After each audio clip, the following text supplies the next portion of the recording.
Hello good afternoon, welcome my YouTube channel. आप सभी का दिल खोल के हार्दिक स्वागत है अपने यूट्यूब चैनल व्यवसाय स्टडी पॉइंट पे। जैसा कि हम लोगों ने हिंदी की वीडियो में देखा था अब फर्स्ट पार्ट, तो थोड़ा सा टेक्निकल इशू के कारण वो पूरी नहीं हो पाई थी, तो आज उसी के आगे हम लोग देखेंगे वर्णमाला। अभी तक हम लोगों ने क्या क्या पढ़ा है? अभी तक हम लोगों ने वर्ण के बारे में पढ़ा है, वर्ण, स्वर के बारे में, व्यंजन, अयोगवाह, संयुक्त व्यंजन,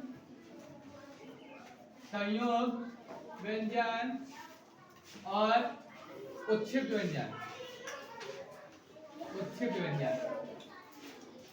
व्यंजन। तो हम लोगों ने जाना है कि स्वर कितने होते हैं, तो टोटल स्वर की संख्या होती है कितनी? 11 स्वर होते हैं। व्यंजन कितने होते हैं? 33। जो अभी आज की क्लास में हम लोग व्यंजन को एकदम डिस्कस से अच्छे से समझेंगे। व्यंजन कितने होते हैं? 33। अयोगवाह के बारे में हम लोगों ने पढ़ा था, 2 होते हैं। कौन कौन से? ढा और डा। और संयुक्त व्यंजन कितने होते हैं? 4। संयुक्त व्यंजन कितने होते हैं? 4। और उत्क्षेप व्यंजन कितने होते हैं? 2। उत्क्षेप व्यंजन कितने होते हैं? 2। तो हेडिंग डालो उत्क्षिप्त व्यंजन। उत्क्षेप व्यंजन, इसके बारे में समझते हैं। यहां से आपके एग्जाम में 100% क्वेश्चन बनेगा। वर्तनी में आपको बहुत सहायता करेगी उत्क्षिप्त व्यंजन। तो इसका पहला पॉइंट लिखो, उत्क्षिप्त व्यंजन क्या होते हैं? उत्क्षिप्त व्यंजन कौन कौन से होते हैं? धा और अड़ा, ये हमारे होते हैं उत्क्षिप्त व्यंजन। तो पहला पॉइंट हमारा ये है कि कभी भी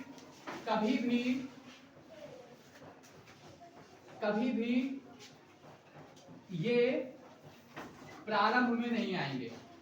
कभी भी ये प्रारंभ में नहीं आएंगे। कभी भी ये प्रारंभ में नहीं आएंगे। इसका मतलब है कि इनसे अक्षर स्टार्ट नहीं होगा। जैसे हमें लिखना चाहे ढक्कन,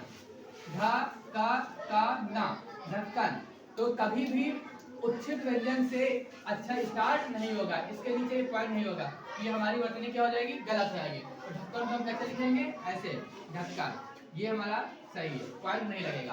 तो कभी भी इनकी शुरुआत प्रारंभ में नहीं होगी, कभी भी ये प्रारंभ में नहीं आएंगे। इतना समझ में आया? इसका दूसरा पॉइंट लिखो।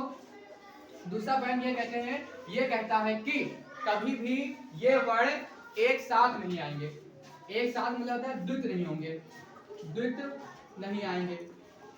जैसे द्वित नहीं आएंगे, इसका मतलब क्या है? जैसे एग्जांपल में उड्डयन, उड्डयन, तो कभी भी ये दोनों उत्क्षिप्त व्यंजन एक साथ नहीं आ सकते। तो ये हमारी वर्तनी हो जाती है गलत। तो इसको लिखते कैसे हैं?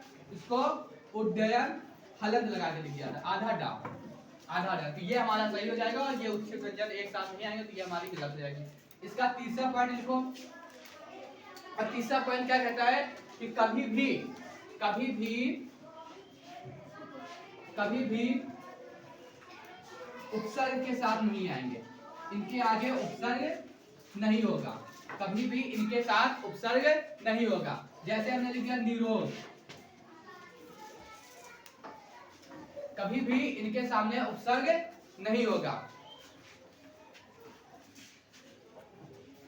जैसे उपसर्ग नहीं होगा, इसका मतलब क्या है कि जैसे हमने लिख दिया निडर, निडरा, तो ये हमारी वर्तनी गलत है, क्योंकि कभी भी उत्क्षिप्त व्यंजन के पहले उपसर्ग प्रयोग नहीं होगा।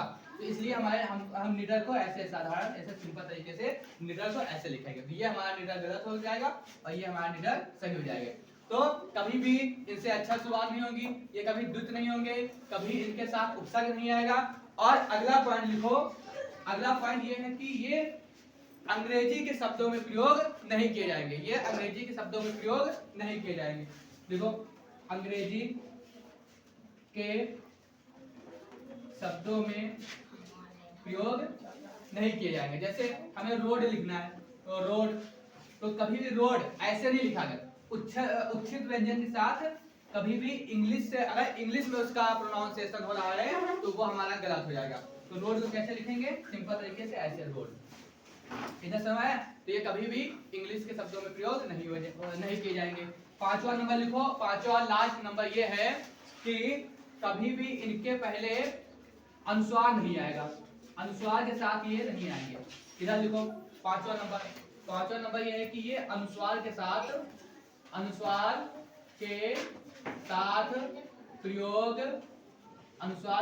प्रयोग नहीं किए जाएंगे। पांचवा नंबर ये है कि ये कभी अनुसार के साथ प्रयोग नहीं किए जाएंगे। इसका मतलब क्या है? इसका मतलब ये है कि जैसे हमें चंडी लिखना है, चंडी, तो चा के ऊपर बिंदी, मतलब ये अनुस्वार और डा, और कभी भी अनुस्वार के साथ ये उच्छित व्यंजन नहीं आएगा, तो ये हमारी चंडी गलत हो जाएगी। तो चंडी को कैसे लिखेंगे? ऐसे, चा अनुस्वार और डी, ये हमारा सही है। तो इतना समझ आया? उच्छित व्यंजन क्या क्या होते हैं? तो पहला क्या है पॉइंट? पहला है कि ये कभी इनसे अच्छा प्रारंभ नहीं होगा। दूसरा पॉइंट क्या है? ये दोनों कभी साथ में नहीं आएंगे। तीसरा पॉइंट क्या है? ये उपसर्ग के साथ नहीं आएंगे। चौथा पॉइंट क्या है? ये इनका प्रयोग अंग्रेजी के शब्दों में नहीं किया जाएगा। और लास्ट और अंतिम पॉइंट क्या कहता है कि ये अनुस्वार के साथ नहीं आएंगे। इतना समझ आया? उच्छित व्यंजन क्या होते हैं? स्क्रीनशॉट लो, इसके आगे देखते हैं। हेडिंग डालो व्यंजन। अब हेडिंग डालो व्यंजन, व्यंजन के बारे में पढ़ेंगे। हेडिंग डालो व्यंजन। व्यंजन कितने होते हैं हमारे? 33। इन 33 व्यंजन के बारे में हमें पढ़ना है। लिखो का, खा, गा, घा, अंगा, चा, छा, जा, झा, इया, टा, ठा, टा, ठा, डा, ढा, अड़ा। आगे कौन से? टा, था, दा, धा, ना, और पा, फा, बा, भा, मा। ये हमारे 33 व्यंजन है। इन 33 व्यंजन को क्या कहते हैं? इन 33 व्यंजन को स्पर्श व्यंजन कहा जाता है। कौन सा व्यंजन कहा जाता है? स्पर्श व्यंजन। और स्पर्श व्यंजन के साथ साथ, क्योंकि ये एक स्पर्श व्यंजन के साथ साथ इनको हम एक दूसरा नाम भी देते हैं।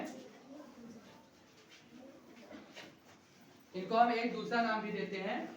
दूसरा नाम क्या? क्योंकि ये वर्ग में विभाजित किए जाते हैं, इसलिए इसको हम वर्गीय व्यंजन भी कहते हैं। वर्गीय, इसलिए इसको हम वर्गीय व्यंजन भी कहा जाता है। तो ये हमारे हो गए 25। अब बाकी के कौन से 8 बचे हैं? बाकी के 8 है आपके। लिखो बाकी लिखो ऊष्म व्यंजन। ऊष्म व्यंजन में कौन कौन से आते हैं? 4। कौन कौन से? सा, सा, शा और हा। ये हमारे कौन से व्यंजन कहलाते हैं? ऊष्म व्यंजन कहलाते हैं। और बाकी के 4 कौन से हैं? अंतःस्थ व्यंजन।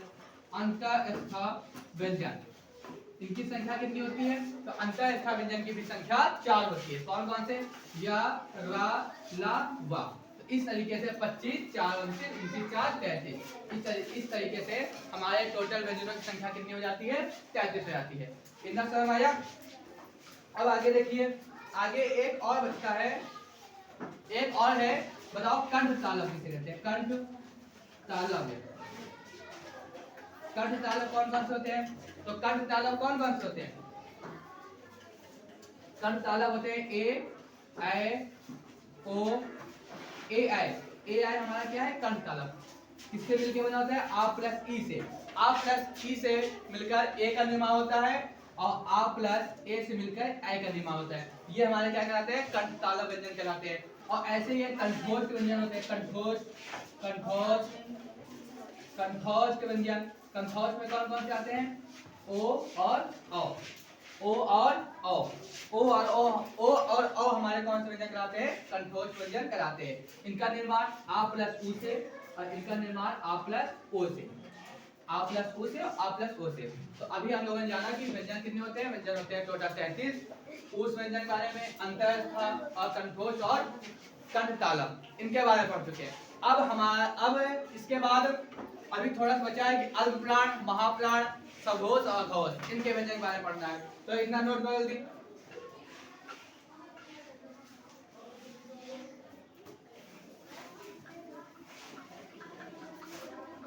इधर देखो, अब देखो अल्पप्राण, अल्पप्राण, अल्पप्राण व्यंजन कौन कौन से होते हैं? तो अल्पप्राण व्यंजन कौन कौन से होते हैं? पहला, तो पहला, दूसरा, तीसरा, चौथा और पांचवा। तो अल्पप्राण व्यंजन होते हैं पहला वर्ग, तीसरा और पांचवा,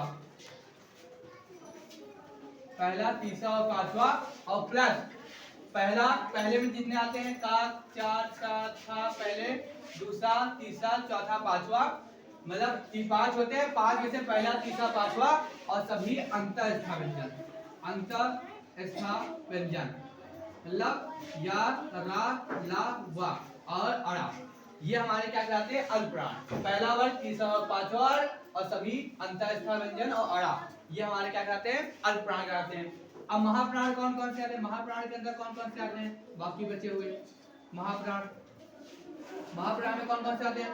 पहला यहाँ आ गया, बचा दूसरा और चौथा, दूसरा और चौथा, ये हमारे महाप्राण में आ जाते हैं। और इसके साथ सभी ऊष्म व्यंजन, सा, सा, चा, हा और ऊष्म व्यंजन और प्लस अड़ा, ये हमारे क्या कहलाते हैं? महाप्राण कहलाते हैं। तो अल्पप्राण और महाप्राण। अब बचा है दो, दो कौन कौन से होते हैं? अगले दो कौन कौन से होते हैं बताइए? अगले दो बताइए कौन कौन से? अगले दो के बारे में बताइए। चलो, सघोष और अघोष, सघोष और अघोष। सघोष कौन कौन से होते हैं? सघोष है तीसरा, चौथा, पांचवा और प्लस अंतःस्था व्यंजन, अंतःस्था व्यंजन ये हमारे क्या कहलाते हैं? सघोष कहलाते हैं। और बाकी बचे हुए किस में आ जाएंगे? अघोष में आ जाएंगे। कौन कौन से? पहला, दूसरा और प्लस सभी ऊष्म व्यंजन, पहला, दूसरा और प्लस सभी ऊष्म व्यंजन क्या कहलाते हैं? सघोष कहलाते हैं। इतना समय अब तो हमारे आज हमारा वर्णमाला समाप्त। वर्णमाला में केवल इतना ही आप लोगों को पढ़ना है, इससे बाहर कुछ नहीं। और बाकी आप वीडियो को ज्यादा से ज्यादा शेयर कीजिए और अच्छे से पढ़ते रहिए। और बाकी आप लोगों से मिलते हैं नेक्स्ट वीडियो में, जब तक के लिए जय।